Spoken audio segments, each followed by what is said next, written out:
Welcome to another Grange resource program in which we aim to inspire and to inform and stimulate thought. I'm Walter Boomsma, your host and the Maine State Grange Communications Director.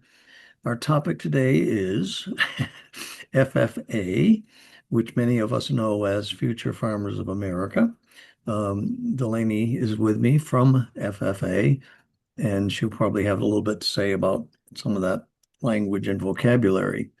But in order to start, Delaney, just as background for everybody, back in January, I believe it was, I had the opportunity to talk to some FFA folks at the Ag Trade Show. And we discovered that we might have some mutual interests and some ways we can help each other.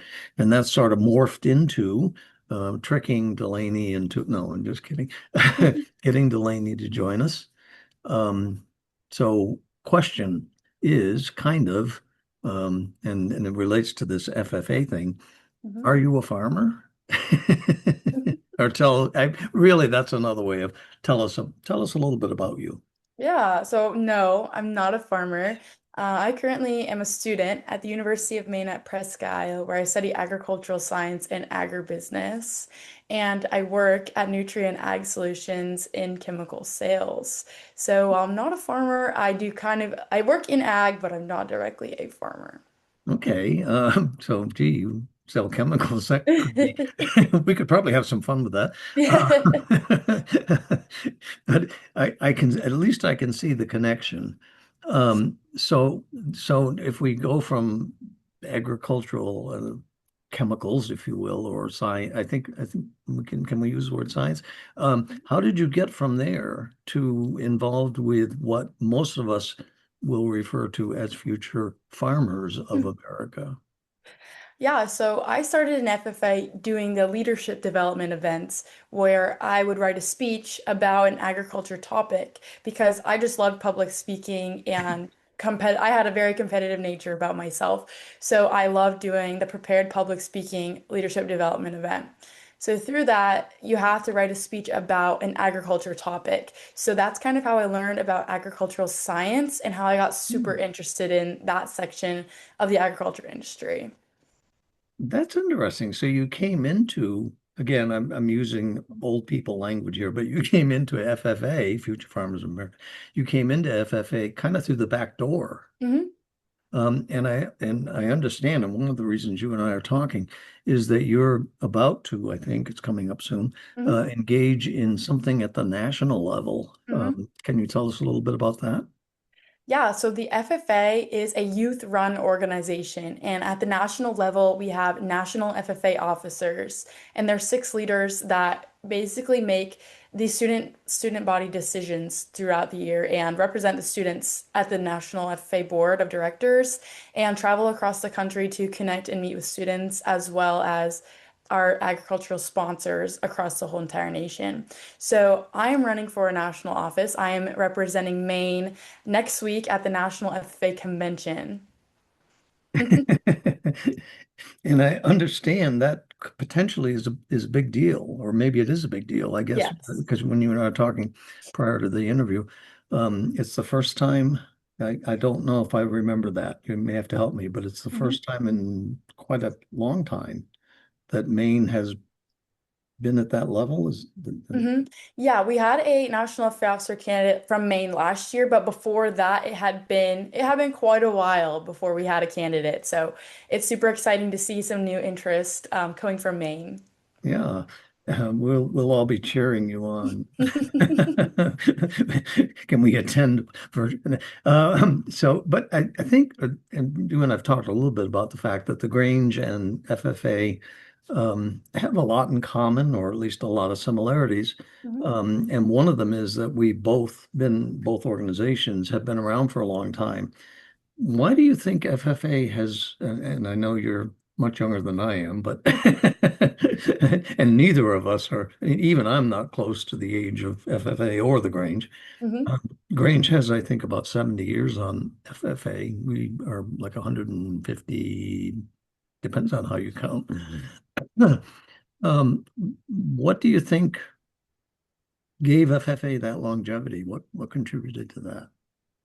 Yeah, so as an organization, we are approaching our 100th anniversary, which is super exciting. And I think the biggest reason behind that is that our organization is rooted in tradition, but is constantly evolving. So while we have many traditions like the FFA jacket that you might see us wearing, that's very traditional from the start of the organization to now, we're also evolving to add new and different experiences and include more people to get into the agriculture industry because the industry is so diverse and the FFA reflects that diversity very well.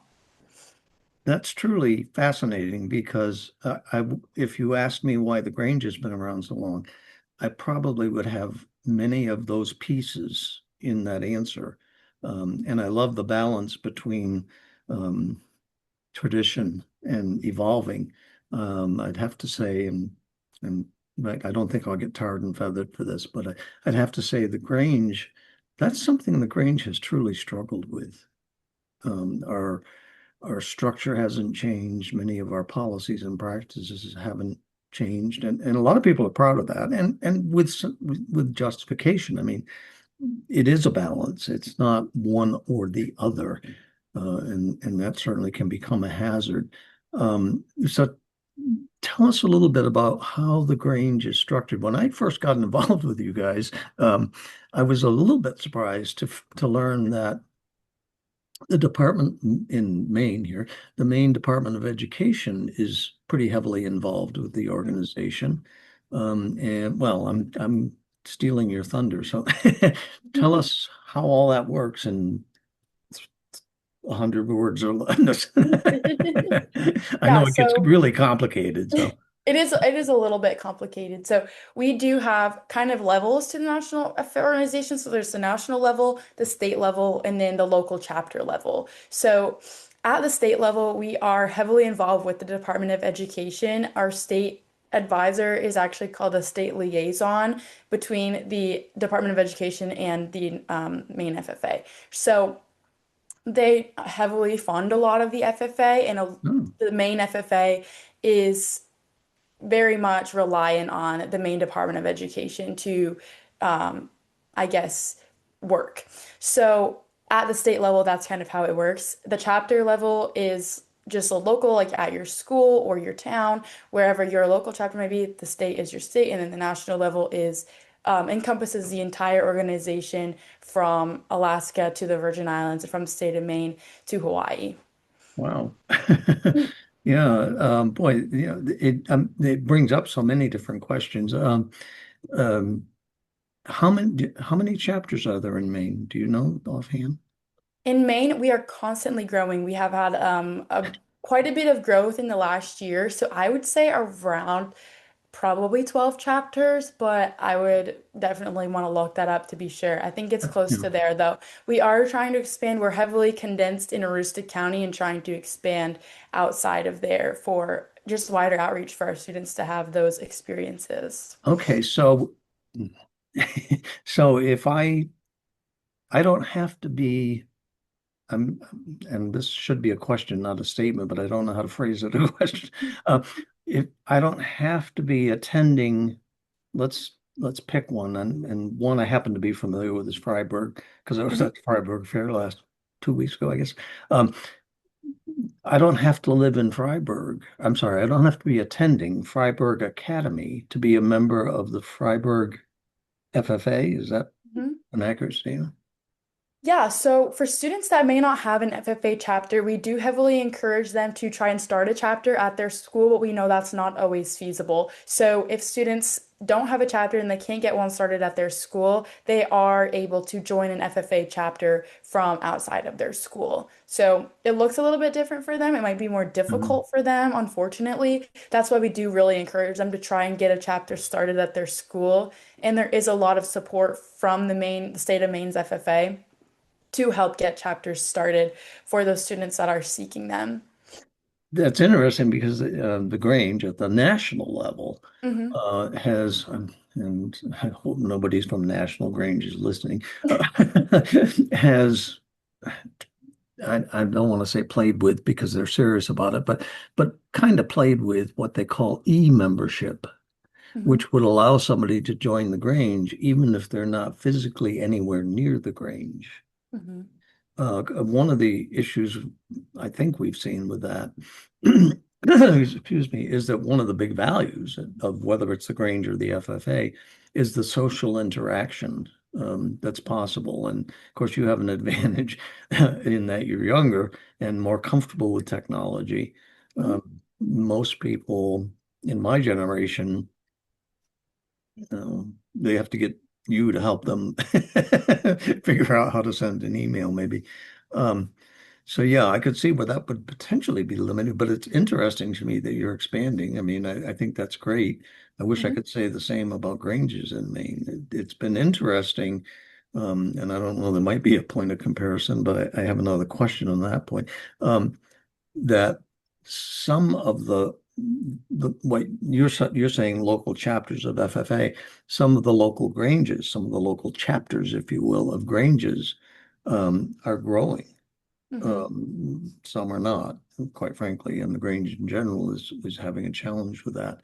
And we could have a long conversation about why that's true, but it's kind of interesting and I think great that your organization seems to be beating that challenge. Hmm. And do you think it's because, and I'm going to say kids, do you think it's because kids are more comfortable with long distance relationships?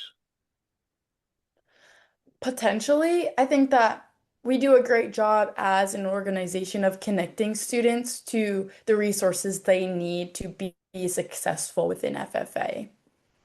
Okay. Um, Tell me about, you knew I was going to ask this question because I was at your state I think it's called conference. I was at your state conference this past May, I think it was. Mhm. And it was wild to see well, not everybody, obviously, but all those, I'm going to call them uniforms, Mhm. because it's almost like being in parochial school. Um, what's the story with that?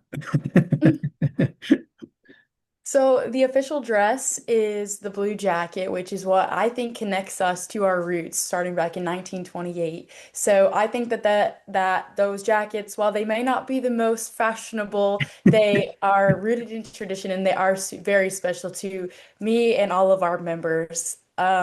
It also just promotes that sense of, I guess, professionalism to wear the skirt and the jacket and the tie for everyone. It's to promote that sense of professionalism for our students while entering the workforce, that they don't always get to wear the most comfortable outfits when you're going into work or etc. So it kind of combines a little bit of both of those things, but with the professionalism and then the jacket, which is the tradition for us. That's interesting. The professionalism aspect is interesting because I wasn't expecting, frankly, I wasn't expecting to hear that as an answer. Um, Yeah, I mean, I guess we could have a field day with the bonding aspect of it and the recognition aspect of it. Do you typically wear them at every meeting or uh, So typically the official dress is worn for official events. So that would look like state convention, national convention, mm, something like maybe a meeting with teachers or the state or something like that. So it's kind of the official dress I would say is worn for official events for hmm, the FFA. interesting. I'm Walter Boomsma, Communications Director for the Maine State Grange. We're talking with Delaney McKeen I never asked you. You're up in the county, Worcester County. Um, do you mind telling us where, uh, somewhere, how do you, Yeah, uh, I'm from Mars Hill. Mars Hill. Okay, I Mhm. actually have heard of that. And we're talking about FFA, Future Farm. Oh, see, I did it. The it's kind of a joke between Delaney and I because I'm hung up on the old language and I still think of them as future farmers. But as she has pointed out, you've gone much further than that. Now I understand that to be eligible to join FFA, you have to be enrolled, and you said this, you have to be enrolled in some kind of agricultural program. And I guess I'm going to ask a couple of questions here, and you can kind of roll them into your answer. One is, what's the minimum age or minimum age? And two is, what's an agricultural program? Because I know when you and I talked, you kind of hinted that that's getting defined more broadly as we move forward. Mhm. So have at it. Yeah, so the FFA is an intercurricular organization. That makes it a little bit unique. So we rely on classroom and laboratory activity just as much as we do rely on FFA and SAEs, which is supervised agricultural experiences. Ah. So it is reliant on those agriculture classes. For Maine, it's a little bit different. So where I go to school, we don't have an agriculture program. Typically, you'll see an Hmm. agriculture program at a career and technical education school. So we don't have that where I'm from. So we count our biology, chemistry, and life science classes as agriculture classes. So because they are heavily intertwined with Sure. agriculture. Yep. And as for the age, in Maine, we do have a middle school association. So middle school members can be part of the FFA. That's not the same in every single state, but here in Maine, we do allow middle schoolers, which is seventh and eighth grade to us. Cool. And I get, well, because you're in college now, so Yep. you don't like age out. I know I've made some personal comparisons to 4-H, Hmm. because there are some parallels, but there are a lot of big differences too. But Hmm. one of the, I don't know if I should say issues, but one of the things about 4-H is that you age out. You Yeah. can't be a member. I think it's at 18 maybe. And but it actually works to the 4-H advantage because many of those kids that are aging out, oh, to be 18 again, many of the kids that are aging out end up becoming leaders. Hmm. So, and I kind of sense that's true for FFA as well. Yep.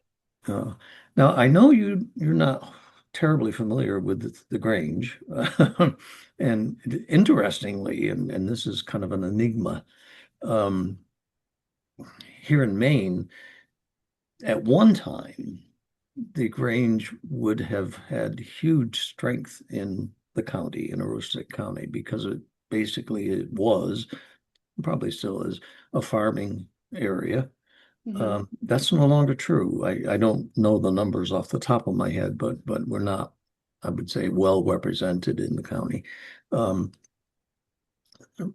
do you, and we may just end up blabbing about this for a while. Do you see some connections or some ways that the Grange, well, let me ask a specific question. If a Grange got really interested in your organization, Hmm. Um, there might be two different questions here, but one, how, what do they do? I mean, how do they potentially, or can they even get involved? Yeah, I think a key similarity here is the roots in agriculture. Because FFA is very much rooted in agriculture, and it seems to me that the Grange is too.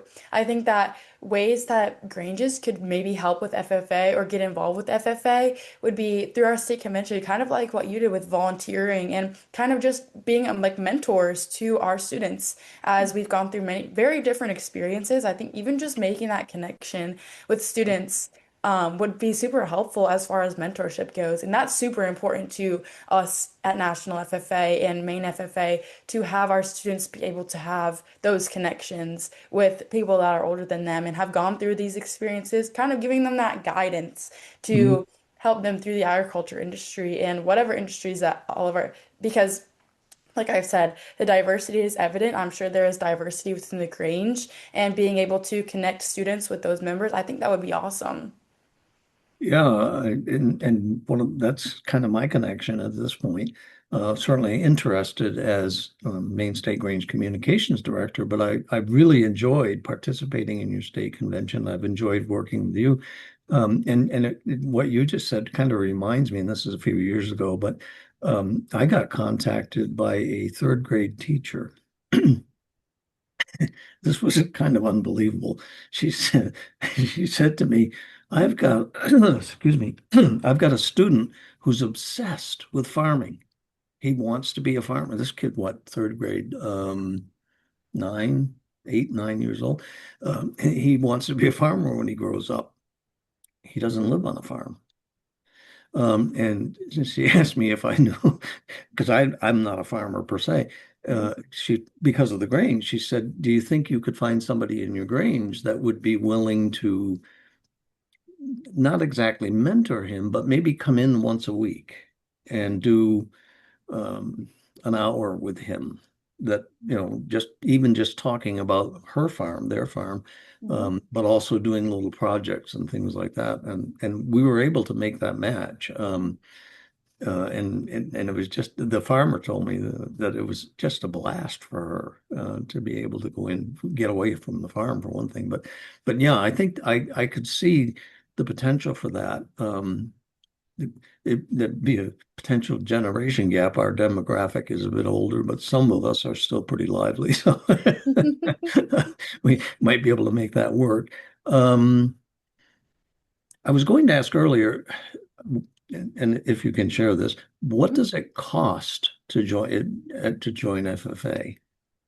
So that's going to look a little bit different for each chapter. Okay. So there's kind of two different routes you can go with membership. So there's a traditional route, which is where students pay dues for, like it's dues per student. So the student is maybe responsible for their own dues, but it kind of depends on the chapter. I know my Okay. school always covered our dues for us, even though we were the traditional route.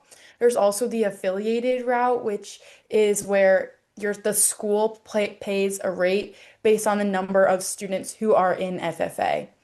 And everybody who's in agriculture classes are FFA members with that route. And then they have to pay that rate based on it's like a chart of how many students and then what the rate would be. Okay. So it kind of depends on what works best for your school and your chapter. It Mhm. can kind of fit very uniquely to your needs as a school. Yeah, I suspect that and we're kind of running down, excuse me, boy, kind of running. We had to cancel our first interview because you had a problem. Maybe we should have postponed, not cancel, postpone. We should have postponed this one. Yeah, no, I went down that rabbit hole. Where was I?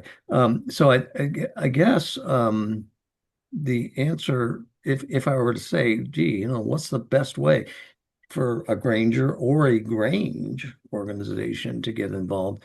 The right answer would be it depends. It depends on their interest. Mhm. I will make sure that in the comments, because this will be on our YouTube channel, I'll make sure in the comments that I put the FFA national website. Um, I hope people don't get lost. I mean, I thought it was a great website. I found it fairly easy to navigate. But I would say to listeners, if you truly are interested in doing something with FFA, contact me and I'll help you get in touch with the right person. Um, if you were talking to a kid your age, well, high school age, we'll say, or even middle school age, why should they join? Why should they get involved in FFA? I might be biased, but I think there's a plethora of different benefits that come from being an FFA member. You get life-changing experiences. I know for me, I was able to travel to Washington, D.C. twice, to Indiana to National Convention. And while I was in D.C., I got to advocate for agriculture with our state's Congress people, which is so cool. It's such like an amazing experience, as well as career, technical, and leadership skills that you gain from being an FFA member, whether that's through career development events, different state convention events, and things like that. You gain experiences just from being a member and gain those skills just from being a member. And also, you make such meaningful connections. I know that the connections that I made through FFA are what got me into my career and my job that I now work in. So you just make those Hmm. connections, even friends. I have friends from all across the country now that maybe I don't get to see very often, but I get to make those connections through FFA, which is just absolutely amazing. It's just such a life-changing organization that I deeply love. No. No, I'm kidding. It shows. I mean, and I think that's exciting because people like you become the future of the organization, even if they don't necessarily hold a national office or stay with it for the rest of their lives. it's that, I don't know, morphing or evolving maybe is a good word Hmm. that helps so much. If you asked some of the older Grange people, they would, you might be surprised by this, how many would say one of the things I like about the Grange is I met my wife there, or my Mm-hmm. husband there, because of the social aspect of the Grange. Well, not even years ago. I mean, what are we, 50, 60 years ago, the Grange was a big part of socialization for farmers because farming is typically a pretty lonely solitude Yeah. Yeah. life, you know. And it's kind of fascinating. One of the reasons I enjoy talking to people like you is an admirer. I'm an admirer of a guy named Ken Robertson. Unfortunately, he's passed away, but he said, if you want to know what the future's going to be like, go talk to a kindergartner, because they're the ones that are the future. And Mm-hmm. I think, yeah, that's just an important part of any organization if you have an intention of being around for the long term. So I think we're just about out of time. Anything else you'd like to add today? If I'd just like to add that FFA is a diverse, unique, and inclusive organization that truly does change the lives of students. And I'm so excited that I got to talk to you today about how maybe the Grange might be able to get involved with FFA or just learn about FFA. And I love talking about it. So thank you for It having shows. It me. shows. Well, and look, once you get, don't forget us when you get famous. I mean, we because we certainly and Emily, who nobody knows who I'm talking about, but um, she's the liaison with Yep. the Department of Education, and I have talked about some kind of an ongoing relationship, even if it's simply something like this, like having somebody from FFA come on board, so to speak. I don't know, on some kind of basis Yeah. to talk about, what's going on. I think there'd be a lot of interest, potentially a lot of interest in some of the things that FFA is doing. Mm. And some of I'm truly fascinated by the diversity, the expansion, the inclusion, because, and again, I hate to refer back to 4-H, but I'm more familiar with 4-H because I've been involved with them for quite a while. That, I mean, they're doing robotics, which Mm. could apply to agriculture, Yeah, certainly. Uh, absolutely. yeah, I mean, I watched one of those big carousels Mhm. that milk that the carousel doesn't do the milking, but it Yeah. kind of does because all of there's actually one that I saw that I don't know how to describe this in using family friendly language, but it puts the milker on the cow. Hmm. The robot does it. I mean, almost untouched by human hands. The future of agriculture certainly is also a really interesting topic. So, Definitely. well, thanks for joining us today. Good luck at National. We expect a report on my desk the day after. No, I'm just kidding. Um, but really, seriously, Delaney, it's been really fun and enjoyable and informative to listen to your perspective. So, to our listeners, watchers, thank you for joining us today. We hope you found this helpful, enjoyable, and inspiring. If you have ideas for future topics, if you'd like to see Delaney come back, send an email to webmaster, that's me, webmaster at mainstategrange.org. And don't forget, we're Grangers. We're here to help each other.